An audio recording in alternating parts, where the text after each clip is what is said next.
Hi everyone. Good. I was going to say good morning. That just goes to show how crazy this morning's been. Good afternoon. I've got my cup of tea. I know Hannah has as well. We're all ready. Lovely for you to join us. Thank you so much. It's well, I can't say it's a sunny day in Cornwall, but it's not raining yet. We're one of the areas that's had rain every day so far this year. So I'm keeping my fingers crossed. This might be the first dry one. So hope wherever you are, it is a little bit sunny, and if it's not, where else would you rather be than an ISE webinar at lunchtime, right?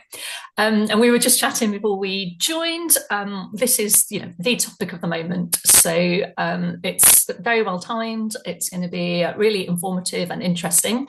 I'll introduce Kraig in a second, but a bit of housekeeping. Please feel free to say hi to each other in the chat. But if you've got a specific question for the panel, it would be super if you could put that in the Q&A function, kind of in the middle at the bottom of the screen. And then I'm going to disappear in a minute and I'll come back in at the end and I'll field the questions for the panel. So don't be shy, pop them in there. And if you're just generally making comments or want to pop links to things or something else, then please do that in the chat. But that's enough. I didn't even introduce myself. I'm really out of sync today. I'm so sorry. It says on the screen, if you haven't met me, I'm Sarah. I'm the Joint Chief Exec of ISE, counterpart to Stephen, who quite often fronts these things as well. I'm sure you know. Hi, Andrea. Yeah, Devon's not had it good either. Hopefully I'll send some sunshine your way. Anyway, let's get on with the good stuff. So Kraig, why don't you take it from here, introduce yourself and SOVA, and then introduce the panel. Perfect. Thank you, Sarah.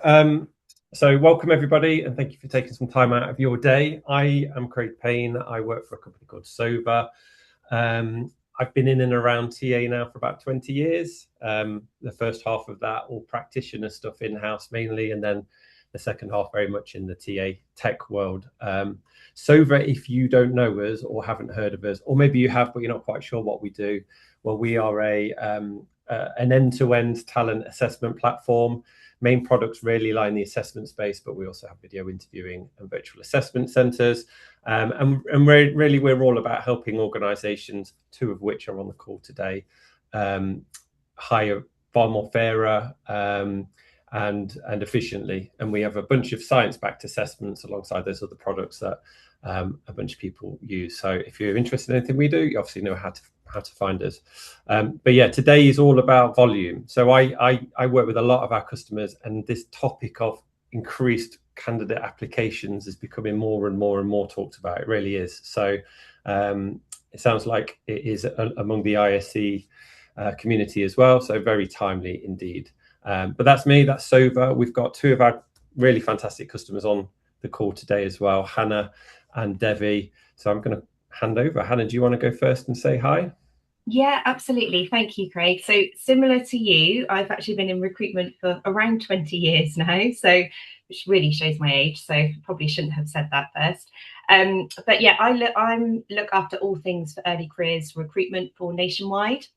I've been with Nationwide for 10 years. But before that, as I say, I've been in recruitment for a very long time, working in lots of different guises from sort of agency, RPO, and then obviously in-house for the society. I've always loved kind of volume recruitment, I think is fair to say, and specifically early careers, because I think it's really fast-paced. But I think, as we'll probably get into today, it's around being sort of planful and about project managing each campaign when you go live every year. So it's really sort of delving into how to make that sort of application and assessment and selection process the best journey it can be for everybody. So I'm really excited to be here today. Thank you for asking me to come along, and I'm really excited to have a chat with Devi about what we're seeing this year in terms of volumes of applications. Awesome. Devi, over to you. Thank you. So welcome everyone. Thanks for joining us today. I'm Devi Selliappan-Anne. I'm the Early Careers Programme Manager at Vodafone, Vodafone Group to be exact, which is the global parent entity. My role is managing all the talent acquisition and employee lifecycle for those that are on programme, which is graduates, apprentices and industrial placements, just making sure they've got the support, the structure and the opportunities they need to thrive on programme. Perfect. Thanks. Thank you both. So I suppose let's get into the crux of it then. So we're talking about volumes, we're talking about application numbers. We're talking about the flood of applications. Is it a thing? Is it not a thing? It certainly seems like it is a thing. Paint the picture for us a bit, Devi, first, if you like. Like what does it look like? Yeah, I mean, here at Vodafone, if I look at when I look back at the current cycle that we've just had, I can openly advise we've had around very sharp increase of applications year on year. It was around 27,000 students that have applied. This sharp increase is really driven by the job market just as much as AI. Candidates are applying for an opportunity rather than the opportunity, and external statistics are showing that graduates are submitting up to like 20 plus applications, so they're not really focused on sector or companies specifically, they're just looking for a foot in, really. So 20, did I hear you right? 27,000 applicants. So that's this Yes. campaign currently. So I won't ask you about how many roles that relates to. We don't need to get into that, but just again, a bit more meat on the bone. Is that kind of one position, or is it like multiple different schemes? Is it Sure across that, just to help out?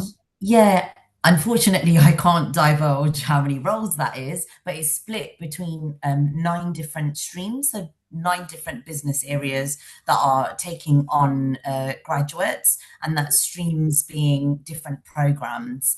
So it is split, but the volume is still, even for us, much higher than what we saw last year. It's nearly double the amount. And not worrying about specifics, but I mean, how much of a ramp up has that been last year, year before? You know, how much of an increase is this looking like? Are we nearly doubling? Is it 10%? I mean, I would imagine Vodafone always gets a lot of applications, right? But 27,000 seems incredible.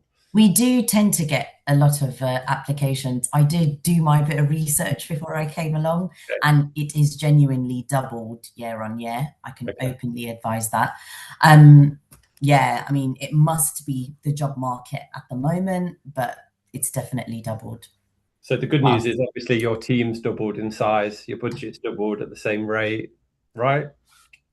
Well, I wish, and I think every one of us with our teams wish we had larger teams. In all honesty, within Vodafone, what we're doing is to handle volume applications like the number that I've just advised. Currently, I've got a team of 5 people, but automation really allows us to focus on higher quality candidates and interactions. And this is where our partnership with SOVA and the products that we use really help us to be able to focus through them applications. Hannah, I can see you nodding away. Does it sound familiar from your side of the fence? How's life at Nationwide by comparison? Yeah, absolutely. It's quite relieving when you do speak to sort of counterparts in other organisations to hear that, you know, it is kind of a trend that we are seeing across the board. So at Nationwide, yes, we have seen a massive increase in applications, especially over the last couple of years. So to put it into context, we received 13,000 applications last year throughout the entire year. But for this year, we have seen 13,000 applications in 4 weeks. So you can see the kind of the real trend to increase in those numbers. At Nationwide, we're, and I'm sure a lot of, and I know I've spoken to Devi about this before, but in terms of being quite strict on when we actually close adverts as well is really important to us. So whilst that number, we could keep adverts open for sort of 3-4 months like we used to, we're really focusing in now on saying, once we kind of have that influx of people, we're very clear with them to say, look, you have to get your application in quickly, because actually we may be closing this pipeline sort of sooner, closing this opportunity sooner, so that we're not kind of driving that volume of applications continually. So we've had a real focus on that this year. But yeah, in terms of numbers, very similar. We are seeing a massive increase. 2 years ago, when I was saying about 13,000 over the entire year, the year before we had 7,000. So you can see it has massively increased, and I can only see that trend getting bigger. Yeah.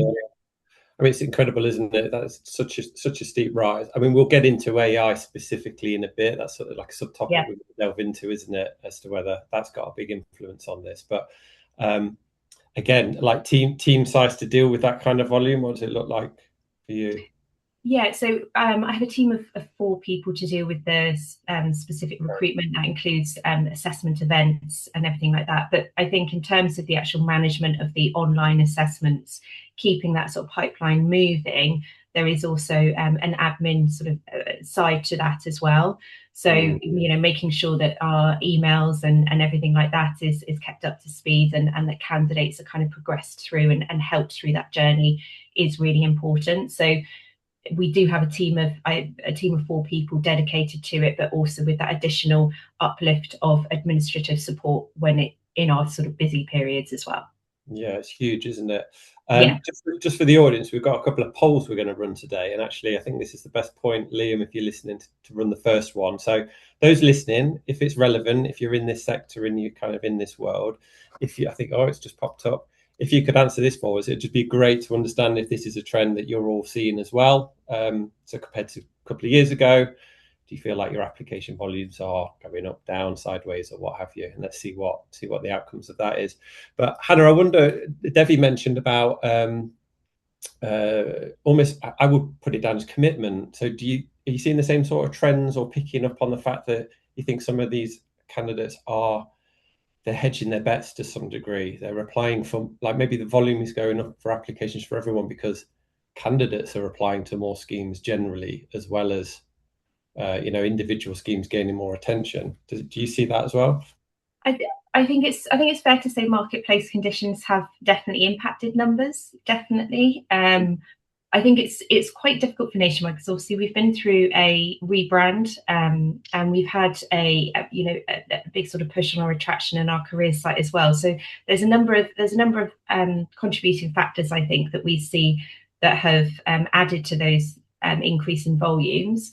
But just generally, I think marketplace conditions, we are seeing that candidates are making multiple applications to our programs. So we'll have sort of like Devi, we'll have a multitude of different programs across different skill sets, but we're seeing candidates that will apply for, say, a technology development program, but then also applying potentially for something in something that isn't tech related. So we're seeing duplication of applications quite a lot.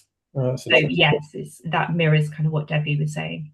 I was having a little mess about with some numbers last night, because cards on the table. Obviously, I know your numbers roughly before coming into this call, and I was doing a bit of an exercise just to very, very loosely work out if your poor teams were still completely doing this themselves, just how much of a time burden would those kind of volumes land on the people, with some very, very rough assumptions about a couple of minutes for every review of every application, and then the good old telephone screens and all that.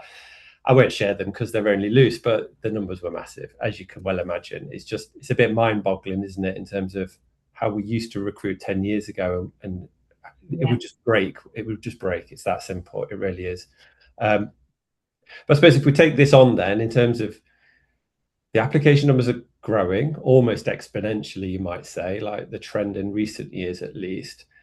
And the other big thing as well is you don't know what you're going to get, do you? Like when you're planning for the next year's campaign, I guess you have the assumption it's going to be high, and it might be higher, but you never know quite what you're going to get in applications. So I guess you're having to design a program, design a process, design a funnel that can withstand that kind of huge impact from applications. Devi, do you want to kick us off? What does your hiring process look like at Vodafone at the moment? What do you do to counteract not enough people in your team, but loads and loads of people wanting to join? Sure. The recruitment process is 4 stages, with the first one being the generic application. The second stage is the essential stage, which is the online assessments. We've got a recorded video interview and a logical reasoning test, and I can share the fastest time that the online assessments have been completed were 12.5 minutes. Hopefully that didn't include the practice sessions that are available too. But anyone who doesn't complete their online assessments, they're not actually chased. This is a natural way for people to be able to just self-sift them out of the process. So we don't chase any candidates. Now, when it comes down to the next stage, which is assessment centres, we've formulated a brief internally, which is candidate experience is key to us. So we only invite suffice number of candidates to reflect our hiring demand and only have very few people rejected. So we're not inviting people just by volumes for the amount of people that have fallen into either like a top category or from the volume of applications we've received. We identify top talent based on their motivation and potential, because we can't expect or compare all students to each other. Some have got internships or work experience, but this allows us to remain really fair when we're assessing students. So yeah, that's a little bit. It's that age-old problem, I guess, isn't it? When with the best will in the world, a lot of applications can seem relatively similar and it's hard to differentiate. And then you add extra volume on top of that, that difficulty just compounds, doesn't it? Hannah, again, nodding. This is, I mean, I'm sure there's a lot of people nodding that are watching. Yeah. Do you feel this? Do you relate to all of that? Yeah, absolutely. So the process in Nationwide is fairly similar. When we first moved across to SOVA, it was really important for us to try to give candidates a realistic view of the roles that they will be going into. So like Vodafone, like what Debbie was saying, we also assess on high potential. So that's what we're looking for our development programs. But what we have is used our behavioural framework at Nationwide to actually design our online assessments. So one in particular is the situational judgment questionnaire, where we did workshops with our high performers in our early careers cohorts to provide us with actual examples of of what they've been doing on the programme, and then had that kind of multiple choice, what they would most likely do and what they would least likely do in that situation as part of that situational judgment questionnaire. So that's the first thing that candidates will go through. And as I say, that was really important to us to kind of get that realistic view of that this is kind of what you'll be doing. These are the kind of challenges that you'll be facing into when you're in the programme. So that's first. Then we have some sort of cognitive reasoning. So we look at that, and then we have, so for our sort of finance department, for example, we also have that kind of numerical reasoning in there as well. So it's a multitude of online assessments at the start that then gives that kind of blended overall picture of what that candidate is potential and how that fits with our specific Nationwide behaviours. And then if candidates are successful in that, then they will then be presented with a video interview, which is, again, it's using our framework specific to Nationwide, but also it's, again, looking for that high potential, but that's, again, looking for kind of motivation and those sorts of things. Unlike Vodafone, we do actually chase candidates for responses for our online assessments. We find that a lot of candidates, it can drop into their junk mail and things like that. But again, it's really integrated our two platforms. So with our applicant tracking system and the SOVA platform, we have integrated it to such a massive extent that all of those kind of chases and emails and everything kind of happens for us. So we're really conscious that we want to almost take out the admin side from my team and make that candidate journey just kind of flow for the candidates, to make sure that they are feeling supported at each part of the journey. Yeah, definitely. Yeah. The need for automation, I guess. Yeah. For recruiter experience as much as candidate experience as well, which is the one that we don't think about enough of. Okay, I mean, so one thing we're always looking at from our side of the fence is kind of completion throughput, and candidates that invite and take part and then complete and through the various stages with customers like yourselves. And I would say there's definitely been a slight increase in how many candidates maybe are invited very, very, very early stage and don't take part, which I think is aligned to this sense that you've both been talking about maybe candidates applying for far more schemes, being arguably at the very beginning less committed to a few individual employers, and then potentially already being further down the track with a few by the time they're invited. So from a Devi, I guess from your perspective, that's a useful, I think you called it self-selection, like a deselection almost, which is it's a natural self-sift. We just allow them to eject themselves out. Absolutely. So does that, I mean, would you say that contrasts in some respects how easy it's become to apply to a lot of ski? You know, it's quite straightforward, and it needs to be for candidate experience, but the downside of that is it does stimulate more volume, which leads to more impact to the internal TA teams. Do you think that self-deselect helps counteract a little bit of those, less committed applications possibly? Definitely. I mean, we have to remember some students are applying to multiple areas or streams. So the ones that they're more motivated towards, they will complete, or they might find that they're pushing forward with other, like 2 or 3 specific applications or roles. So I think, it makes sense for them to be able to just naturally self-sift, but students know they're focused on what they want, or motivated towards what they want to progress in. Definitely. And then what we see, so you tell me if you seeing this back as well, Hannah and Devi, but we're then seeing when candidates do start, the completion rate is really high. So there might be a bit of drop off at that first stage where commitment levels are maybe a bit lower, but then when they do commit, kind of 90% is the standard. So do you feel like that quality is then coming through as the funnel tightens a little bit? I mean, all the way down to your assessment centres. Hannah, I think you talked about quite high conversion rates at assessment centres. Do you want to? Absolutely. So yes, we do. So in terms of the do you mean sort of the commitment level as we're kind of going through?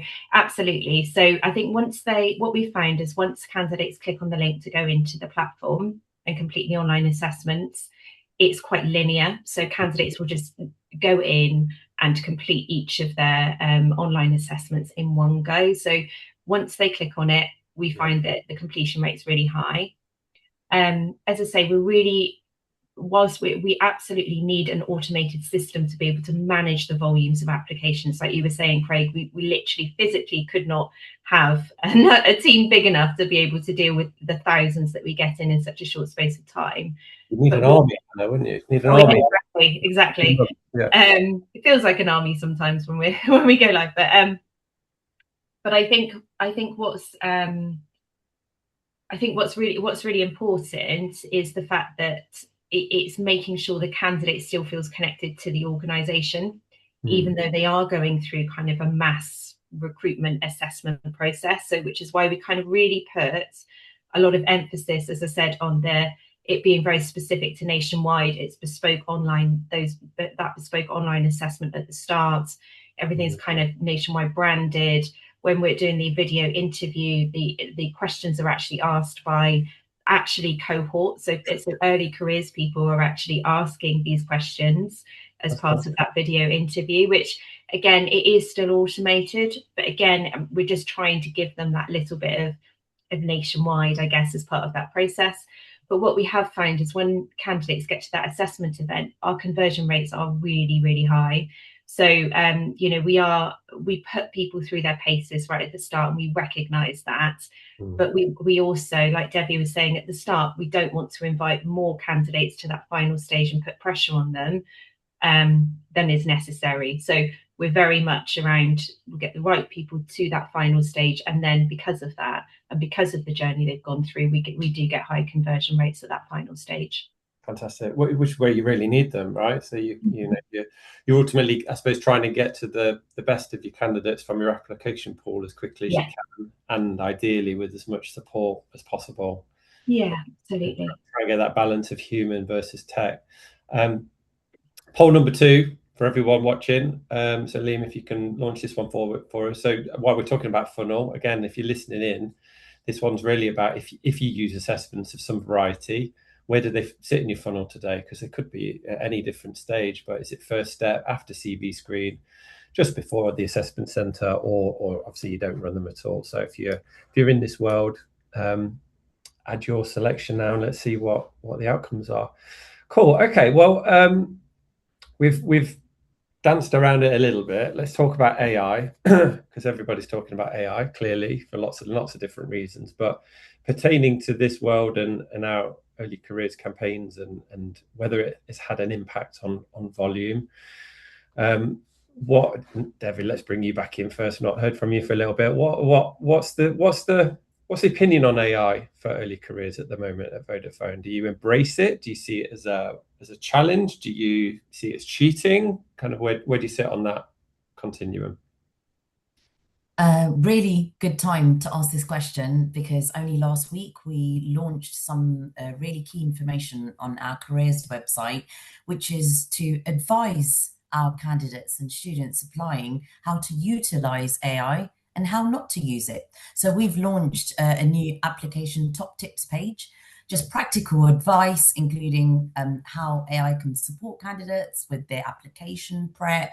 And we've been really explicit with the do's and the don'ts. So use AI to guide you, support you, but not to speak for you, quite simply. So it's like just where AI can help. It's like about it can help you structure or tailor your CV for a particular role, research about the company, or like generate some example questions for you to practice. We've been really clear to say AI can't help you is make up scenarios that don't match your real experience, copy and paste AI generated answers, using AI during a live interview, or getting AI to do your online test. We've been really clear.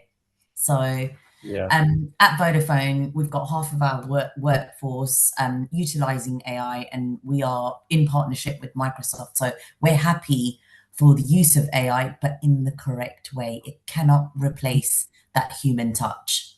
That's key. That is really key, because I was about to ask that, Devi. So as an organization, you can't not embrace AI, because we all need to be, don't we, for all the benefits it brings.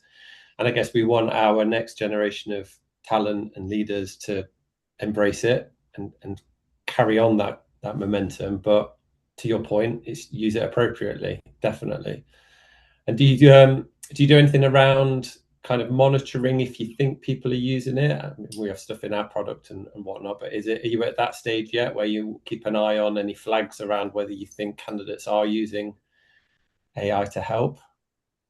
I can openly share. I mean, many employers here. I've interviewed a candidate myself, personal experience, and lovely young lady, but it was very clear she had used AI to prepare herself for this one-to-one interview.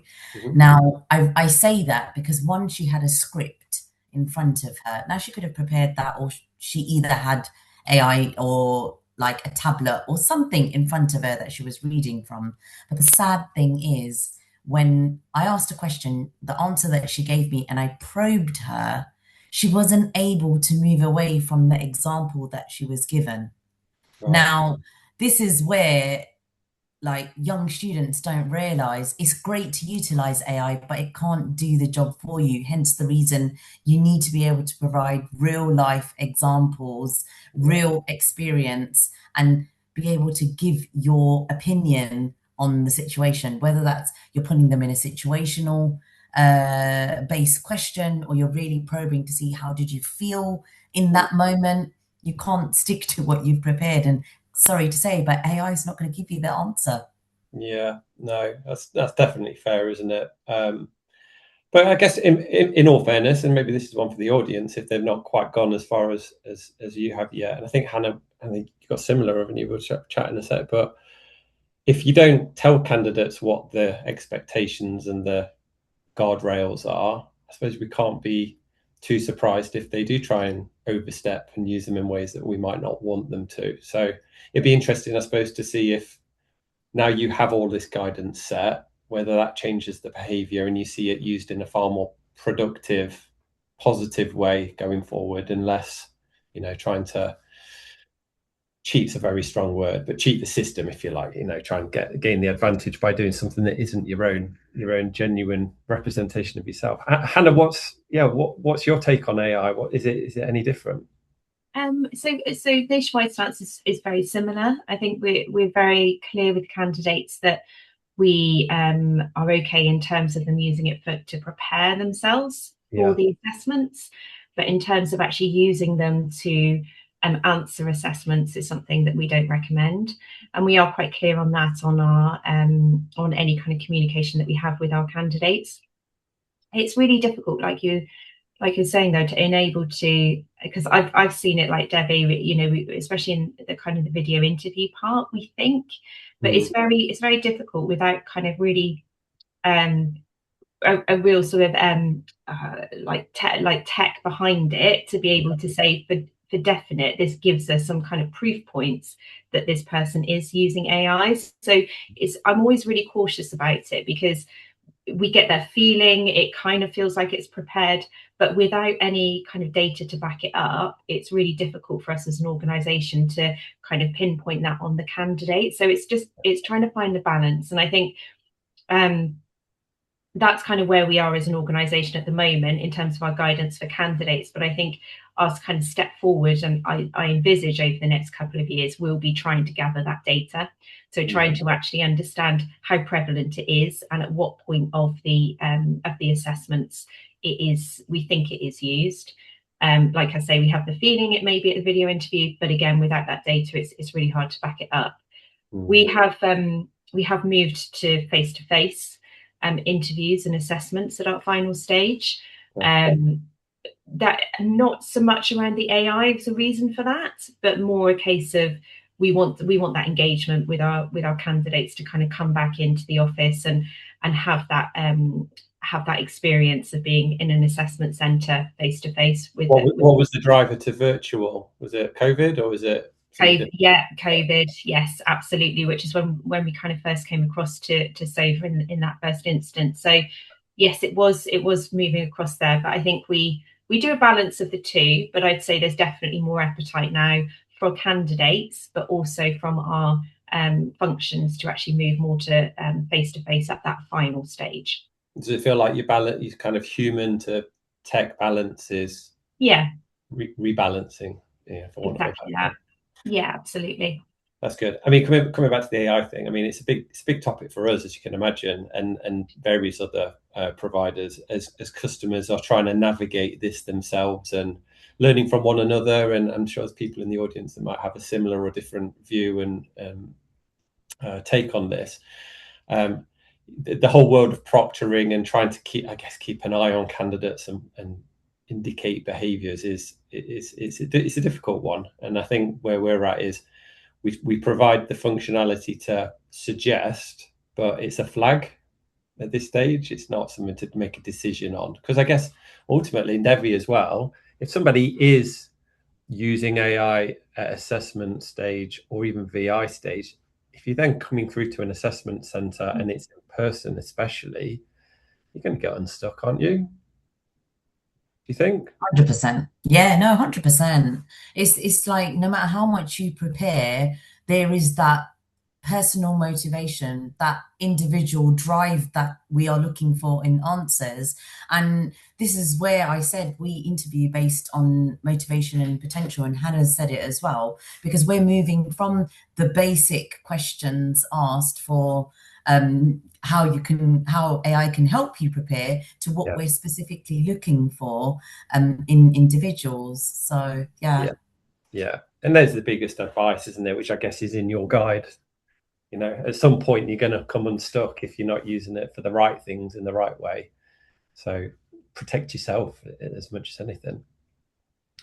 Cool. All right. Well, let's move on a little bit then in terms of I think this is our last main section of conversation. Then we've got loads of time for Q&A. I think there's definitely some coming through the channel, which looks great. Trade-offs and lessons learned. So everything needs to continually evolve, right? Everything should be getting better year on year. That's the intent. That's the hope. Do you think there are any trade-offs? I mean, I can think of some straight to mind, but you've got such large volumes. You've got such a lot of, it sounds terrible, but processing activity. Like, I hate to ever think of candidates being like a commodity and something that needs processing, because there's a story and a person, we all know this, behind every single one of those. But at such enormous volumes, the reality is we have to manage them, don't we? We have to get them from a point A to a point B. So when designing that funnel, when thinking about using tech or not, or people or whatever, are there any trade-offs that you're kind of aware of and have to make at the moment? Devi, Hannah, I don't mind, like whoever wants to shout up. Yeah, I mean, I think you've kind of hit the nail on the head. I think it's always, you've got to really kind of focus in on the fact that these are people that are making applications. I know we talk about AI and we talk about multiple applications, but these are people looking for work, and looking, especially in early careers, that are looking potentially for that, that first step onto their career ladder. It's a big deal. So I think, yes, the trade-off is automation because of the scale. But I think that there is an element of that's a positive candidate journey as well. This is what I think, because there's no hold-ups. Candidates are immediately engaged in that process, albeit with those automations. They are kind of getting, they're very clear on what steps they have to take to get through the application process. So in terms of trade-offs, I think it is a valid trade-off in terms of automation, and good for the candidate and the organization. I'd say in terms of like lessons learned, probably I would say if you are doing automation between systems, make sure you leave enough time for that to work properly. So from my experience of getting systems to talk to one another, to make that automation and make that assessment flow as well as it can, I would say that's probably the biggest thing for me. So the integrations piece, right? Yes. Yeah. To make it work, the systems work as you want it to, and to keep that candidate journey flowing. That's the biggest piece. Yeah.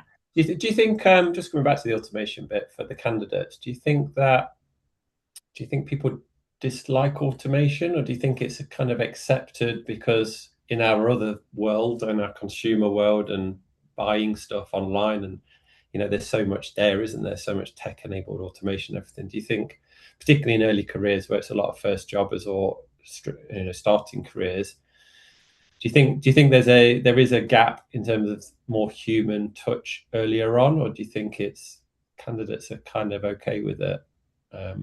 Going a bit off piece now, but it just struck me. Yeah, I think it is. I think people are used to it at this point, if I'm really honest with you. In the number of years that I've done sort of volume hiring, it is a fairly standard process, and people that are applying for this sort of limited number of places, I would say it is a recognised process that people need to go through. Would we like to see every single person in terms of their application? Probably, but like you said at the start, we would need a team of 100 people to get through that. And again, I'm not sure that it would give the candidate the right journey either.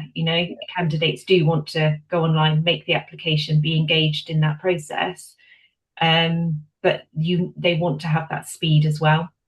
Yeah, that's where the automation works. And absolutely. So that's a trade-off in the other direction, isn't it? If it's almost too involved at the beginning, you don't have the speed, and campaigns will take forever.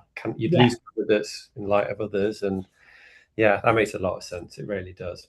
Devi, let's bring you in. So I suppose a similar question, but maybe let's just have a different slant on it. So if you were to start over, and you're having to create almost for the first time, would you do anything differently? Or maybe aligned to that is the stuff that you have changed since last campaign for this campaign that people Sure. We've had to balance global consistency with our early careers assessments, because we operate in 19 different markets with local needs, because we know one size doesn't fit all. That's a model that you cannot satisfy everyone with. So we've focused with that, but I have to just go back to the point that Hannah made, which is when you think of integrations with multiple markets, suppliers, systems, tech, testing, everything, please don't underestimate the complexity and the time it's going to take. If that's something really key, I mean, advice for everyone, or if you're considering it, or just build that in, because timelines can slip, and that's something that we sort of faced. Yeah, and I guess the key thing there is the automation's only good if the automation flows work. If they're broken or the integrations aren't right, you've got a huge problem very quickly. The floodgates open, haven't you? So yeah, that's a definite takeaway. I think we can all definitely relate to that one. Brilliant. Right. Thank you very much, both of you. That, I mean, from a conversational perspective, I find it really fascinating. Sarah, there you are. Just pop back on. I think I've seen a few questions drop up in the chat. So shall we open the floor a little bit? Let's do that. Thank you, everybody. There's a lot in there. We're not going to get through all of them, so we won't try. There are some very specific ones and some much more general.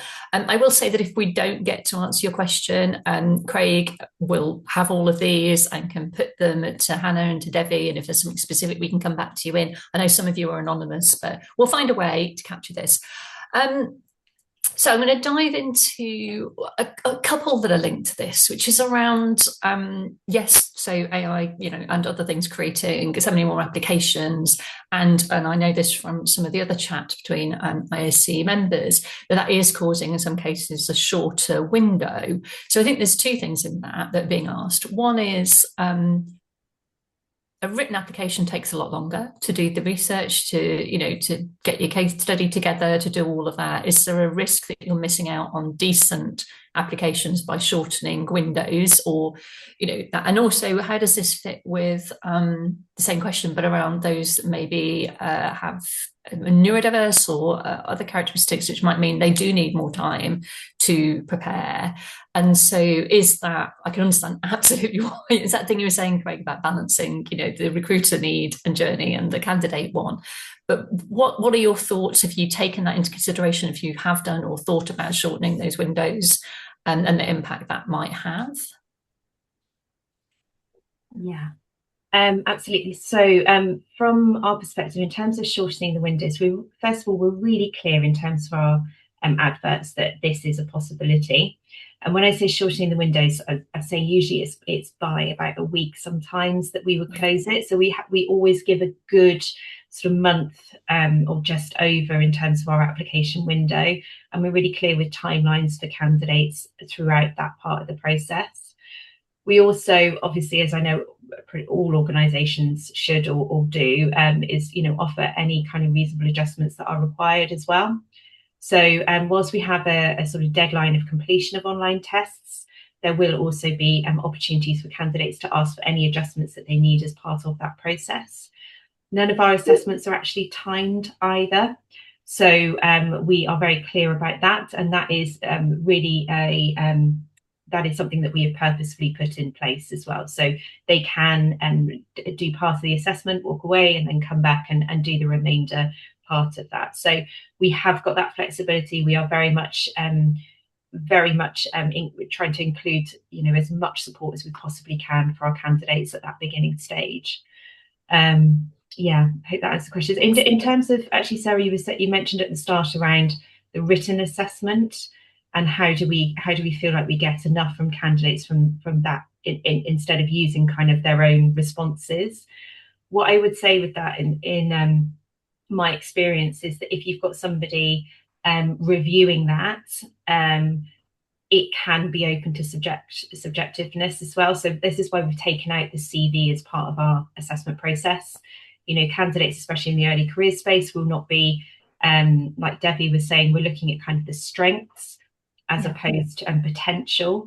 And I think that when you start giving written responses and really detailed kind of things from candidates, that's the nervousness then is around kind of potential bias and things like that might come out. So that's why the automation and making sure there's a check on it and giving support to candidates is really important at that first stage. And that's how we counter it and keep that balance correct. Lovely. Thanks, Hannah. Anything to add, Devi? I think it's really key to highlight. I've got a team of 5. We have a lot of processes, automation, but that team of 5 are specifically there to be able to help people where if they feel like they need that help, this is with any reasonable adjustments, or they would rather have a video call or a telephone call rather than a recorded video interview. We're here to be able to make people, how can I put it, allow them to give it their best rather than no, this is our closed method and there's no other way around it. Now, obviously, with our volumes, we can't openly say that's open for everyone, but it's there and it's available specifically if someone is neurodivergent or does need that reasonable adjustment. And we do follow that through into our assessment centres as well, be it we need to adjust our timetables, whether it's with 1 or 2 of our activities, or the interviewer is made aware to ensure they can give clarity to the questions they're asking or assist the person rather than judge them based on the fact, I don't know, they asked for a question to be repeated a few times, just as an example. No, that's lovely, thank you. And I mean, isn't that what we're all trying to do with automation in general, which is do the tasks that can be automated to free up time to add value where you need to. And if that value is, a one-to-one conversation about what's required, then everything's working kind of as it should be. Notwithstanding, I'm sure you'd like more people to be able to do that. A bit more practical, a couple of people were asking, I think this is you, Devi, about candidates applying for multiple programs, whether you limit that, do you advise candidates that they can apply for multiple streams, and a specific one around, are you counting your 27,000 and 13,000? Are you counting candidates in that have made multiple applications? I'm guessing you are, because it must take a while to figure out how many they've done. It is people that are applying for multiple different programs. I think, Sarah, I move back to what I said a bit earlier on. It's about the natural self-sift for candidates, where they will be able to sift themselves out of processes that they're not actually that motivated towards. Or, in all honesty, if they've been identified for a program, let's say from commercial to business, there isn't much difference, but they might be more suitable, or they might be higher hiring volumes that we might have picked their application up in a program, in a different program. So yeah, it's a difficult one, but we like the candidates to make the decisions themselves, but sometimes they're just identified for other programs that they might have just applied for. Okay, lovely, thanks. Hannah, do you have the same problem? Yeah, absolutely. So if we, when we see the duplication, we will have a conversation with the candidate to try to really hone in on, which one is it that you've applied for. We do get candidates that sometimes apply for every single program, but I think that's where the team come really into play, is having that one-on-one telephone chat with somebody to go, look, you've applied for all of these. We only want you to do the test once for all of these applications. So what is it you're looking for? And then just try to really hone in on that, and then and then withdraw the other applications. So we only like to take one application through. Yeah, it makes perfect sense. I know we've got universities on the call, so that, also thinking about, what are they taking back to their students, their undergrads. A quick one from both of you. Average time from application to assessment centre, what does that look like? So I can advise we stay in contact with our candidates from the moment their application they actually apply. So we have, it's automated, but we have emails that keep them in contact with us. And when we are organising assessment centres, we contact them within like a 2-week window. Usually our full window is around 2 months in total, but that includes the whole campaign window as well. So from a Vodafone perspective, we're usually open for around 6 weeks. And in that 6 weeks, if someone's applied in the first 2 weeks or someone's applied in the last 2 weeks, it's within that 2-month window. Amazing, thank you. What's yours like, Hannah? Pretty much the same. So it's around 2 to 3 months. I mean, obviously we go live at the end of the year as part of the early careers usual calendar. But then assessment centres may then fall in, well, likely they will fall into January. So we tend to have sort of a 2 to 3 month window. But like Debbie, we keep in contact with candidates throughout. Lovely. I think it's one of the things that in the data that ISE collected, we were tracking at some point around that window, because for some, I know there was a comment on one of the WhatsApp groups about law, which is a 2-year program, which is entirely different for everybody else. But yeah, we were tracking that time from application to offer essentially, and it's definitely shrunk. And that is another benefit of the technology that we're talking about, because it does enable that to happen more quickly, and there's benefits to that for everybody, for you and for the candidates. So that's good to know. I'm sure everybody will appreciate that. What was I going to pick on next?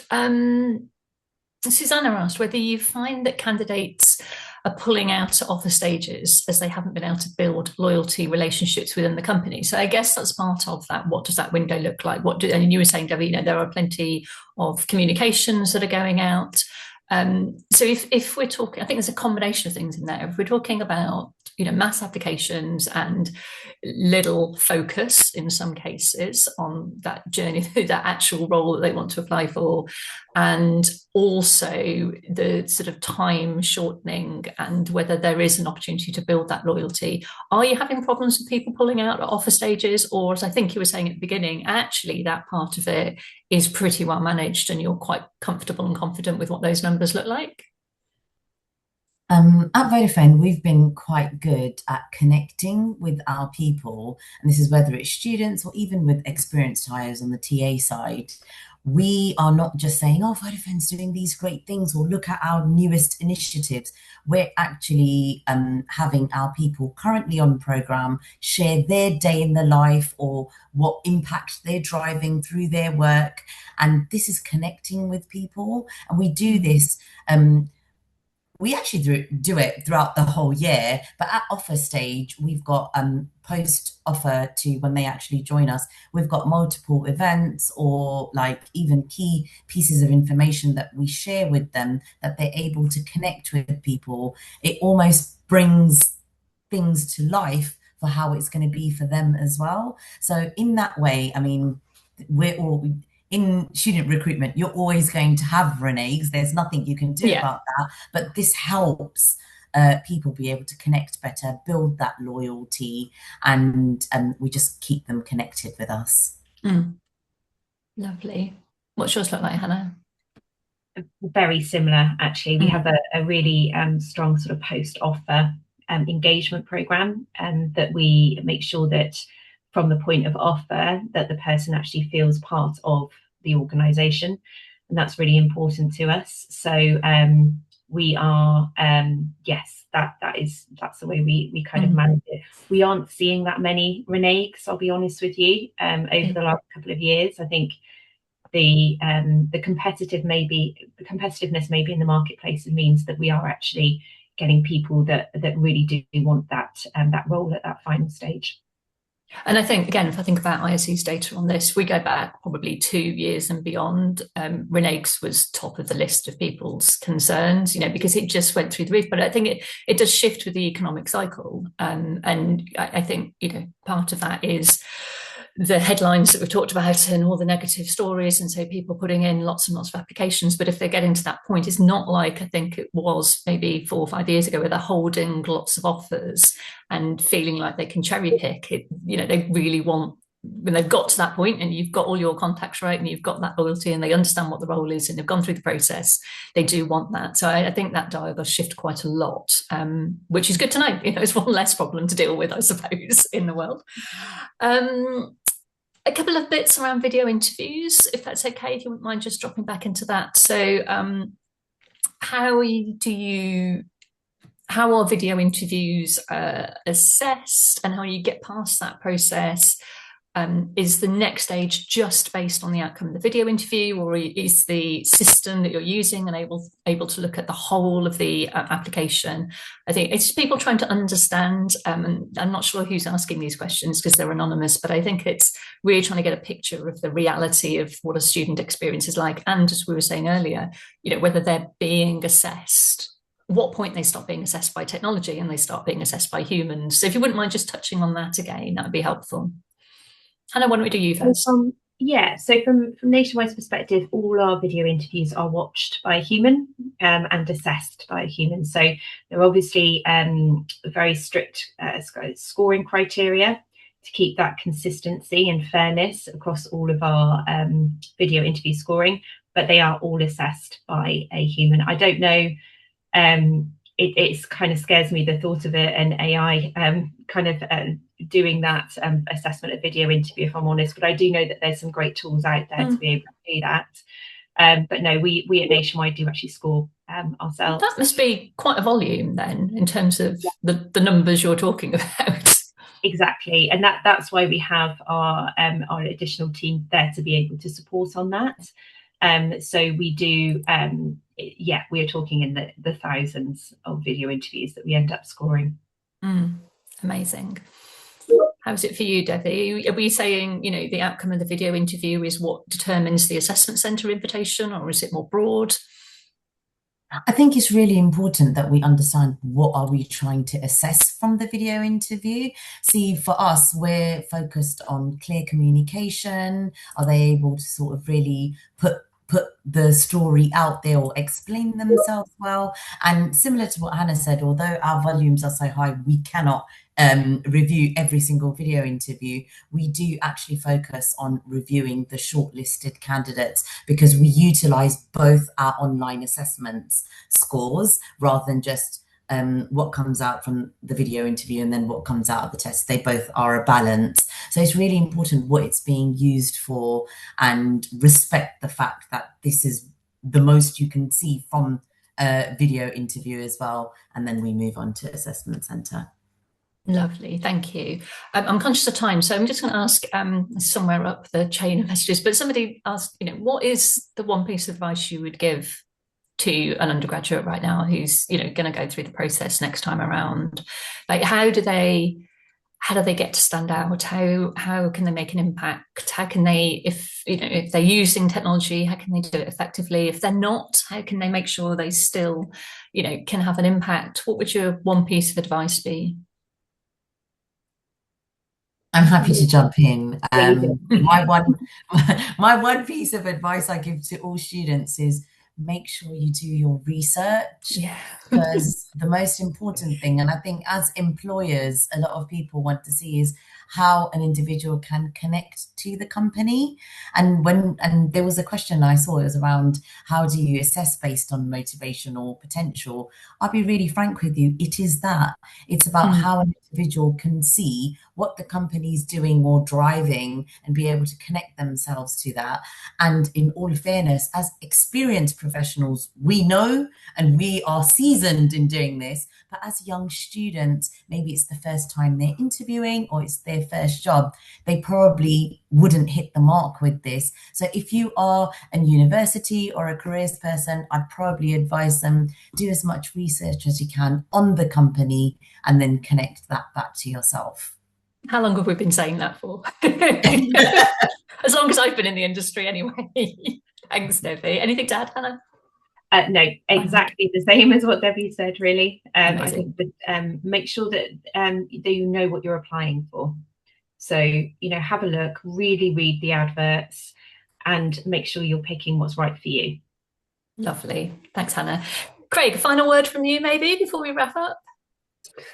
Just that, I think that last question is the most pertinent of the bunch, to be honest. I think application volumes are only going in one direction, so it's that thing for individuals to think about what can they do to stand out, and also not be afraid of the technology. It's a necessary part of the process because volumes are what they are. So don't worry about it. Do the research, do the things that the fundamentals, use AI effectively for the right things, and you'll stand yourself in the best chance possible. Lovely. Well, that's something we can all take away. The last thing to say, Sarah, is platforms like ours aren't something to be afraid of as an applicant. Yeah. They're actually designed to create as fair and balanced an opportunity as possible for all candidates. So with that mantra, do your research and everything else, and you should be fine. I think so. And I think, we're making good strides in transparency about that from employers. I know you've both been talking about it. So we're moving in the right direction, which is lovely. It'd be great to see what the season from September holds. Thank you, everybody, for being here, for listening. I know I didn't get to all the questions. As I said, we'll definitely look at those and see if we can find a way to answer them. But it's been brilliant. There are other ISE events coming up. We've got another couple of webinars. One's on work experience, modern work experience. One's about apprenticeships on more technical things. There's an apprenticeship conference coming up and a development conference, lots going on. So all of this is incredibly relevant. Thank you to Kraig. Thanks, Hannah. Thanks, Devi, for your insights. Really appreciate it. And hopefully we'll see you all again soon. Thank you very much. Thank you. Thanks, everyone. Bye. Bye. Bye.